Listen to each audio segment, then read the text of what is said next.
Okay, so now what we'll do is we have got this mathematical expression for the output of a input signal multiplied by a impulse train, right?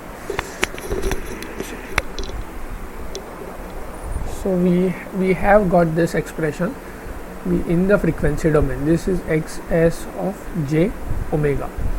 Okay, so now what we can do is we can just show this expression graphically, like what happens when you have omega s which is greater than equal to 2 omega m, and when omega s is less than 2 omega n. So this is what we will illustrate. So now this is the product of multiplication of these two sequences. So yeah, so now okay, so for starters let's assume some spectrum. So you had xc of t, which was a signal something like this, right? Something like this, any random signal which is continuous time. I take a Fourier transform of that continuous time Fourier transform of this. Let's assume that you get a spectrum which is something like this. Okay, 0, this is omega m, this is minus omega m, where omega m is equal to 2 pi fm.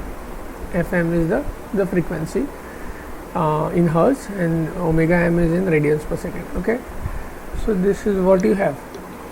Now you know that you are multiplying this with a pulse train. The pulse train is having a time domain function waveform something like this, 0 t 2 t. Okay, the intersample period is t. I take a continuous time Fourier transform of this guy, which is periodic. Okay, so what I get here is what I'll be getting here is, if you see, my expression for p of j omega is 2 pi by t summation k equal to minus infinity to infinity delta of omega minus k omega s. This is what I get. So now if I want to project this on a waveform, as a waveform, okay, what I will be getting here is p of j omega is at 0, it is 2 pi by t at omega s, which is 2 pi by t at 2 omega s, which is 2 pi by t. Same way on the negative side, minus omega s, it is 2 pi by t minus 2 omega s, which is 2 pi by t. This is what you get. Okay, so now let's start with a new page. So your assumptions were xc of j omega was looking something like this. Okay, it's just a sample waveform, it's good for illustration, that's why I'm taking this.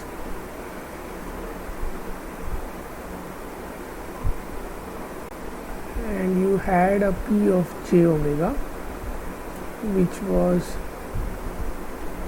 something like this, had this at 0, okay, this at omega s, this at 2 omega s, this at minus omega s, and so on, right? So it's going this way, so this side. Okay, now when I know that xs of j omega is, okay, so the amplitude here is 2 pi by t, the amplitude here is 1. Okay, so now excess of j omega is 1 upon 2 pi xc of j omega convolved with p of j omega. Okay, so this is the convolution. If when I do this graphically, the convolution, what is happening?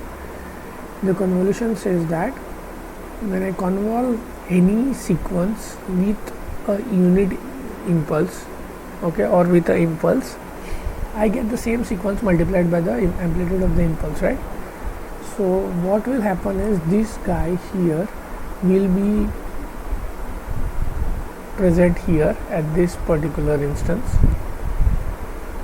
will be replicated here, will be replicated here, will be replicated here, and will be replicated here, so and so on, right? So first thing what we will see is that omega s is greater than equal to 2 omega m. Okay, so in this case what will happen is, let me just copy this.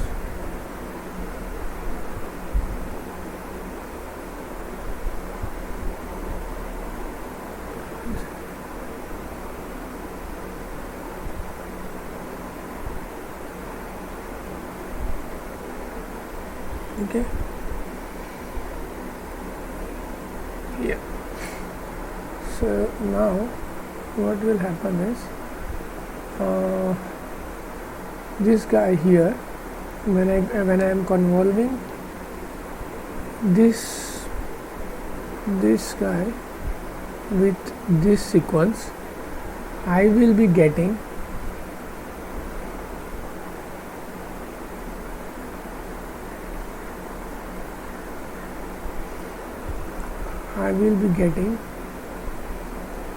a sequence something like this. So this will be omega m, this will be omega m. So if omega s is,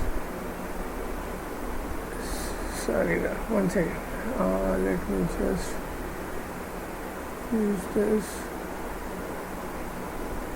Okay, so if omega s is greater than omega 2 omega m, then omega s by 2 is greater than equal to omega m, right? So my omega s will have to be somewhere in this range. So let's say this is my this is the case where, think about like omega s is greater than 2 omega m.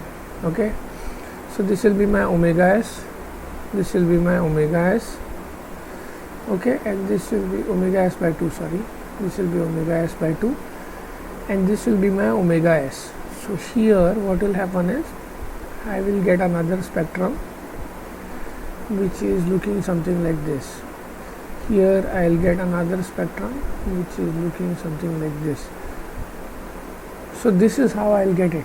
So the amplitude here will be 2 pi by t, this will be 2 pi by t, and so on.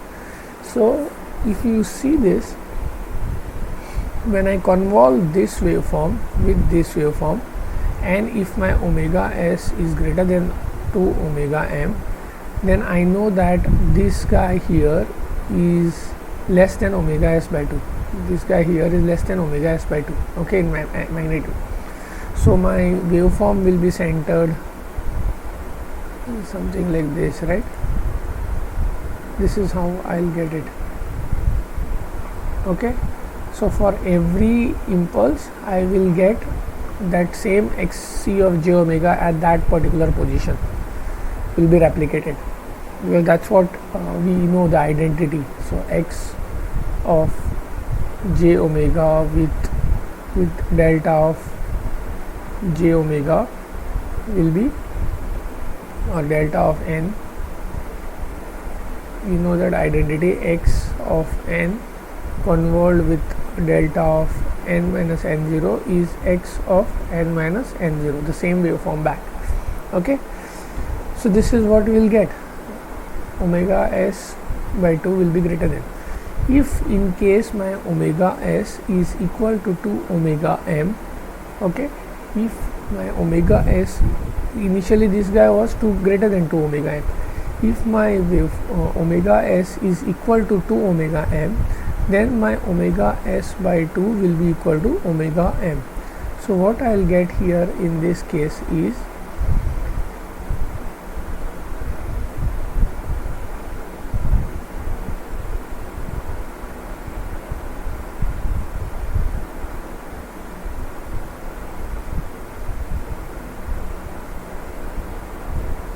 so if this is 0, this will be omega m minus omega m, this will be omega m, this will be omega s. So this is omega m is equal to omega s by 2. So this will be 3 omega s by 2. Okay, this will be 2 omega s and so on. So 3 omega s by 2 and this will be, okay, this will be omega s by 2, this will be omega s, this will be 3 omega s by 2 and so on. Minus omega m is minus omega s by 2. So this is what you will get in case of omega s being equal to 2 omega m, exactly equal. So now if you look at these two waveforms, I am able to get my original back. How can I get the original? What is the original in these two waveforms? This is my original, right? We had started off with like this waveform being my original. This guy here is my original, this guy here is my original. Okay, in both these cases, if I design a filter, which is starting from minus omega s by 2 to omega s by 2, if I design a filter HR of j omega, then I know that multiplication of xs of j omega into hr of j omega, I will be able to get my xc of j omega back if my filter response is something like this. So in this case, what we are saying is, if my omega s is greater than 2 omega m, or if my omega s is equal to 2 omega m, ideally or mathematically you should be able to get back the original. Okay, see the waveform will look something like this. So you are going to have a xc of t multiplied in the time domain with p of t, which in frequency domain is a convolution function, and this will be my xs of t. If I pass it through a filter hr of t, which has got a frequency response of hr of j omega, then I will be able to get my xc of t back. That's what the whole thing is. You know that for a LTI system, if I have xc of t and this guy is h of t, then y of t is a convolution function of xc of t into h of t in the time domain, and in the frequency domain y of j omega is, this is a convolution function. In the frequency domain it is xc of j omega multiplied by h of j omega. That's what it is. I'll just make this as xs hr. So this is what is happening. So if I design a very sharp low pass filter, okay, then I will be able to get back the original if my omega s is greater than equal to omega m, that is my Nyquist criteria is satisfied. But now we'll see the case where the Nyquist criteria is not satisfied. Okay, so let's look at that particular part.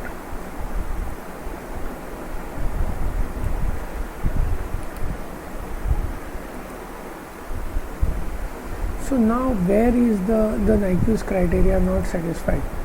Now let's look at the same thing again. You had this xc of j omega, so let's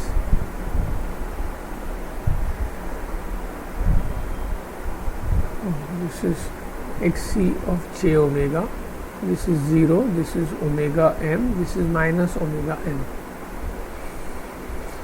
Okay, xc of j omega. Okay, and now you are convolving this or multiplying this with the impulse train. This is in the frequency domain p of j omega, which is 0 at, and its amplitude is 2 pi by t, omega s 2 pi by t minus omega s 2 pi by t. Now if my omega s is less than 2 omega m, okay, which means that my omega s by 2 is less than omega m, then what will happen is that my first spectrum convolution will be here. Okay, the second spectrum will be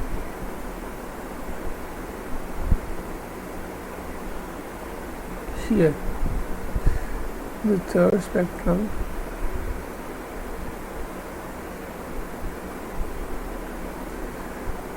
will be to here, and so on. So this is going to be something like this.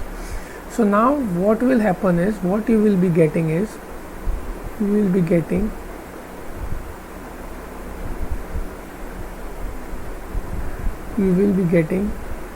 a waveform which will be like this way. Okay,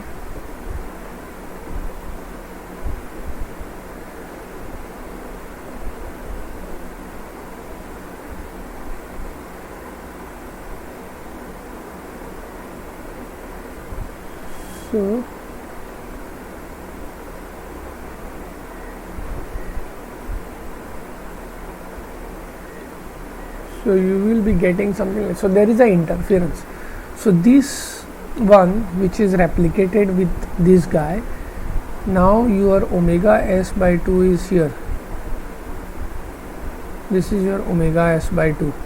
So if you see, this guy here interferes with this guy here interferes with this guy, and so on. So what you are having is, there is a loss of information here, because your spectrum here looks something like this. When you add this, okay, convolution operation, when you do that, what you are getting here is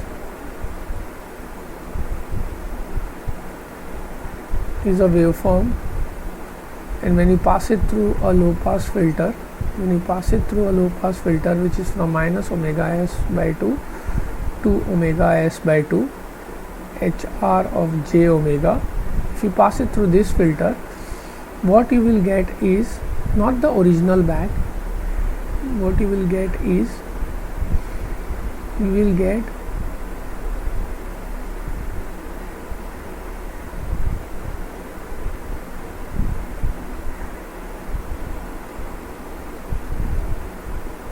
something like this. If you look at this waveform, the summation of this starts this way.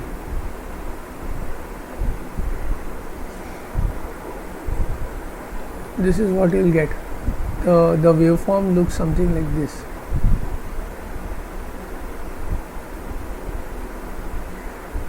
When you do the convolution,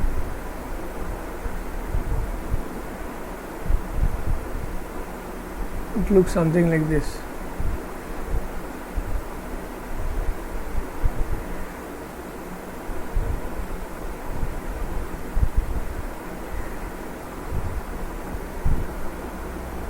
Okay, so this is your 0, this is your omega s, this is your omega s by 2, and so on. So in fact, when you pass it through the filter, this is what you will get. This is the xc tilde of j omega. This is not the same as the reconstructed one. What you get is this kind of waveform. So if you see this, there is a loss of frequency, loss of information in the higher frequencies. This is a loss, this is a loss. My original was looking something like this. but what I have got instead is this, right? So these guys are gone, these frequencies are gone. So this such a scenario is called as aliasing. Okay, so look at this for this waveform, right? One thing, when I am doing a convolution operation, this will be here, and then there will be an interference with this guy. Here the interference starts, here the interference starts. These guys get added with these values, and what you get is a flat curve here for this particular scenario. Okay, so yeah, this is a graphical explanation of Nyquist, why a Nyquist criteria should be satisfied for you to not get aliasing. And what is aliasing? Aliasing is basically loss of information here, because you are losing some of the higher frequencies here because of interference with the other replicated spectrum, other replicated band. Okay, that's the nature of your sampling. Like you have this impulse train being spread out at omega s. If your omega s is less than 2 omega m, then this the convolution operation will interfere with between bands.